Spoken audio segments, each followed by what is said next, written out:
And all the way on the southeastern corner of our Traverse area, we are back once again with one of the newest, or some of the newest arrivals in terms of our various lions, the two gorgeous little Styx cubs and their wonderful mom.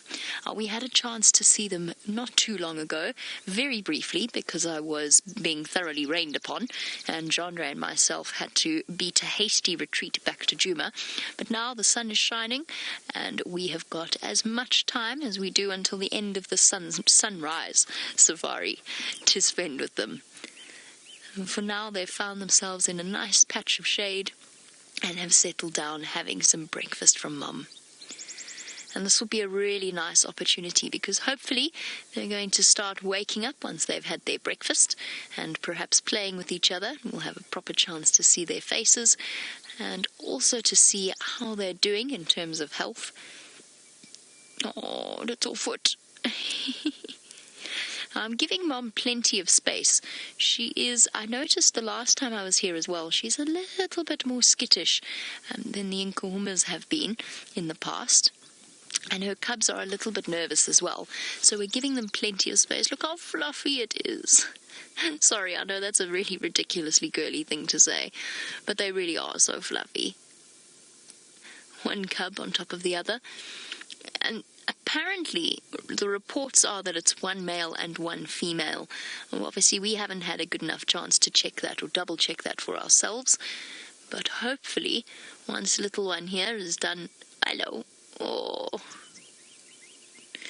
Is your sibling making life very difficult? Hopefully, once little one decides to move, or if little one decides to move, we will be able to have a chance to see their faces and maybe even... have a chance to see whether or not we're looking at males or females. And they're only, for those of you that are new to these safaris, they are only a few weeks old. If our timeline is accurate, probably only in the region of about 6 or so weeks old. I'm hoping, because unfortunately this is... Oh, there we go. Perfect. Just a message for final control. Rebecca, I have your comms perfectly, so I can hear you talking to me. All is well on this magical morning on Cheetah Plains. And apparently you're all excited to see the Styx cubs. Me too. I want to spend the rest of the Sunday here. Sit and watch the cubs suckle. Enjoy the sun. It's not too hot. It's not too cold. It'd be a perfect place to spend the day. And just watch the two of them as they start to wake up. I'm hoping they will, because it's still nice and cool. And there is nothing as playful as a lion cub. That you saw yesterday with Byron on the sunset safari with the Nkuhuma cubs. And when they're little, they're even cuter, because they haven't quite mastered the whole coordination thing. It's fantastic to see these little bundles of joy, mostly because, well, not mostly, it will always be fantastic to see little lion cubs, but just to fill in our new viewers, the Styx actually had 8 cubs between 3 of the females, and unfortunately, due to the drought, they were struck down by a very severe case of mange. Now, the females are looking much, much better. At one point, the females were also looking as though they were struggling with it, but the cubs just didn't have the size and the resilience in order to cope with the amount of blood loss that they were going through. So essentially, the amber eyes, she's also got amber eyes. So essentially the mite was causing massive anemia in the little Styx cubs, and one by one they succumbed to it. The one was killed by elephants, and it might be that it wasn't mange that killed all of the Styx cubs. Oh, hello. With that little innocent face. The good news is that these cubs have been born at a much better time, a much more hopeful time. With all of the rain that is around, they might contract mange, and there are some there have been some reports that they do have it. I'm going to wait to see for myself, because our Nkuhumas managed to kick it off and brush it off, and I think that these Styx cubs, now that they're born during the height of the rainy season, I think they're going to be absolutely fine. Little spotted leg, it's dreaming. Its little foot moving around. And of course, lion cubs born with spots to help to camouflage them. And those spots only really disappear once they reach adulthood, and in fact, in some cases, never disappear at all. In some lionesses, you will still see the faint vestiges of the spots around the bellies.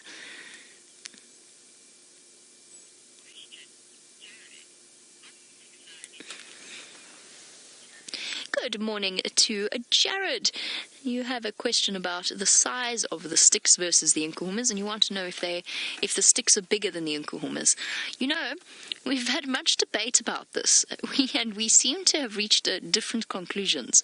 My opinion is that the Styx are perhaps maybe slightly stockier, but the Incahumas are taller. That's just from what I've seen, from what little I've seen. I haven't spent as much time with the Styx females, and particularly not with the Styx females moving around. Oh, big shake. So I don't think there's much of a size difference, and there seldom is in an area like this in terms of the genetics that are available. The Incahumas are stronger than the Styx just in terms of numbers, which means that they did once actually, not so long ago, before the cubs were born, they did actually have an encounter with the Styx reportedly and chased them away, which does occasionally, it's quite rare, but it does occasionally happen that lion prides do have a bit of a skirmish. The one thing about the Styx is that they are not as healthy as the Incahumas have been. A couple of the lionesses bear evidence of a sort of underlying condition of tuberculosis, which is very common. The Incahumas might be carrying it as well. It's just that the Styx have the swellings around their joints, around their elbows, and every now and again we see a drop or two of blood coming from their noses. Now, that's not a reason for panic. Almost all of the animals out here are or can be carriers of a TB. And in terms of statistics, if you go further south, about 80% of the lions in that area actually carry tuberculosis, and most of them have a natural immunity to it, so it doesn't really negatively affect them. It only comes into play when their immune systems are weakened in some way, whether it be through bad diet or through mange could also do it. Mange could also affect them. So I'm not sure. The jury is out. VM is convinced that the Styx are giant lionesses and that they are much, much bigger than the Incahumas and are roughly the size of Birmingham boys. I'm not so sure. I think the Incahumas are slightly taller, but the Styx might be stockier. But there very seldom is much in it. These little guys, of course, still have a long way to go. Aww. Seems so long ago that our Inkahuma cubs were that age, but it wasn't. It was just a couple of months ago. So much has changed.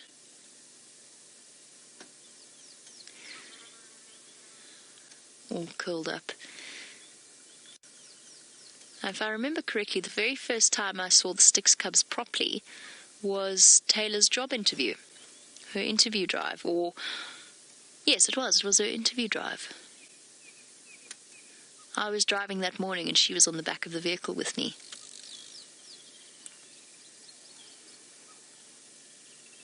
And now look at them. Hello, little ones.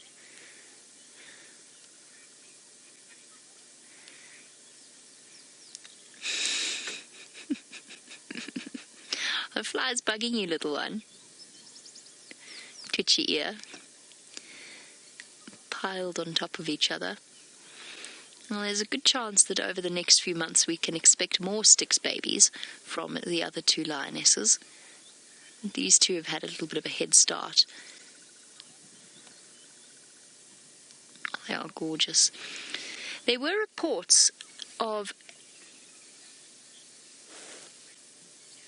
because the Styx were on, or nearly on, Djuma yesterday, and there were reports of a new lion, well, I say new lion pride, it's not a new lion pride, it is, up until I last read the reports, it was an unidentified lion pride moving through Mala Mala.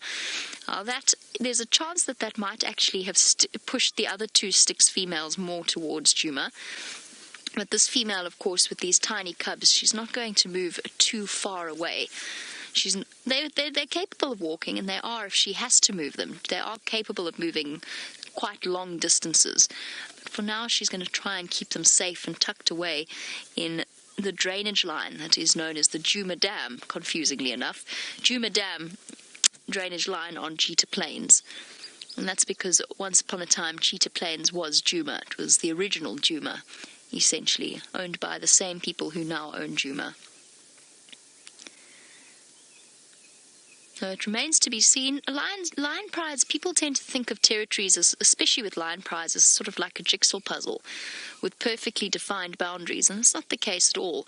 And it doesn't mean there's any reason to panic. It just means that perhaps a lion pride is pushing out of its normal home range, doing a little bit of a sort of a saunter into another territory, and then will move back again once they've thoroughly investigated the area. The Styx, because there's only 3 of them, it makes them slightly more vulnerable. But encounters between lion prides are very, very rare. Lions are very good at avoiding each other when they need to be. You saw this morning with the Nkuhuma and the Birmingham boy, that roaring sound.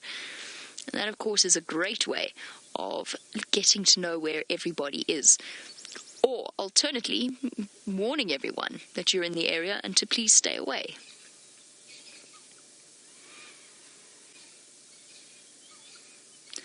Well, I don't think there's much we can do in improving our view. We've actually got quite a nice view. I was thinking about moving around to the front of her head, but then if her lion cubs do lift their heads up, then we're not going to see them. We'll be blocked by Mom. So we'll just have to wait patiently for these 2 little bundles of joy to decide to move. Any little ones? Oh, no. I've just looked at the time and I've realized how late it really is. We've only got 8 more minutes to spend with these little ones. I am going to patiently wait until these lion cubs, or to see if these lion cubs move before the end of the sunrise safari, but Brent does just want to say a quick farewell to you all. And with a perfect domestic peaceful scene on a Sunday morning. What a perfect way to spend it. It is Sunday, right? It is Sunday. What a perfect way to spend a Sunday morning than in the presence of 2 tiny little lion cubs. I constantly need to sort of almost pinch myself to remind myself just how lucky we are to be experiencing moments like this. And for now, they haven't stirred, and that's okay. They've got lots of sleeping to do because they've got lots of growing to do. And just like little babies, oh, hold on, there's a paw there. Let's go and have a look back at the lions. And we're going to stick with them right up until the end of the sunrise safari. And then Gert and myself will begin our long journey back to Djuma. It was definitely worth it though, wasn't it? And there's a very good chance that they will be here in the afternoon for the sunset safari. That would be marvelous. In fact, there's all sorts of exciting things planned for the sunset safari.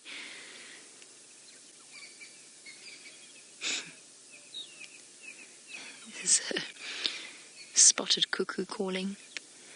The birds are chirping away merrily. What a perfect Sunday. I can't get over how fluffy they are.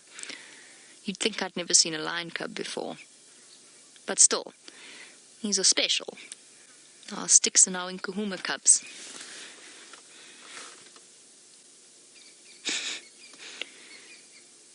Snoozing away quite happily. Now, at some point, Mom is going to have to decide what she does now. She's been here for the last few days, apparently, although she moved off, went and joined the rest of her sisters, and then came back. But at some point, she's going to have to go and find herself a meal. Hello. Good morning.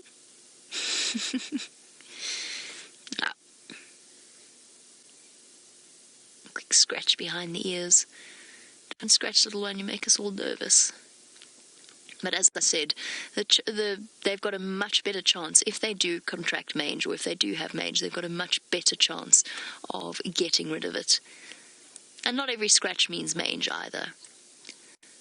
But yes, the female's going to have to make a choice at some point, whether she's going to go and search for food or search for her sisters, who hopefully have some food for her. And she can't keep providing milk unless she eats. These cubs have apparently been introduced to the rest of the pride, so and perhaps she will take them with her. Perhaps her sisters will come back onto Cheetah Plains and catch something, and we get to watch the little lion cubs as they have their first taste of meat. And they will start eating solid meat in the next few weeks. By 3 months, they will be feeding off it with great relish. And already they're equipped with the little milk teeth that are, if not, they're not bone crushing like the teeth of the adults, but they're strong enough now and sharp enough to be able to nibble off bits of kill.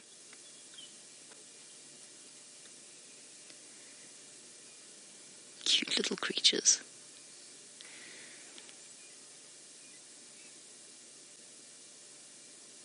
This is the joy, of course, of our live safaris, is that when we see them like this, it's so hard to imagine them as the ferocious hunters that they're going to become. We get to watch that development, or most of the time we get to watch that development. Sometimes it takes a very sad turn, but we do get to follow their stories. And just think how magical it will be in months' time when we're looking back on these screenshots and these moments that you're all recording for history, and marvel at the fact that once upon a time these Styx cubs were this small. We're going to do exactly the same thing with the Nkuhuma lion cubs. It'd be hard to imagine that they were ever once this size.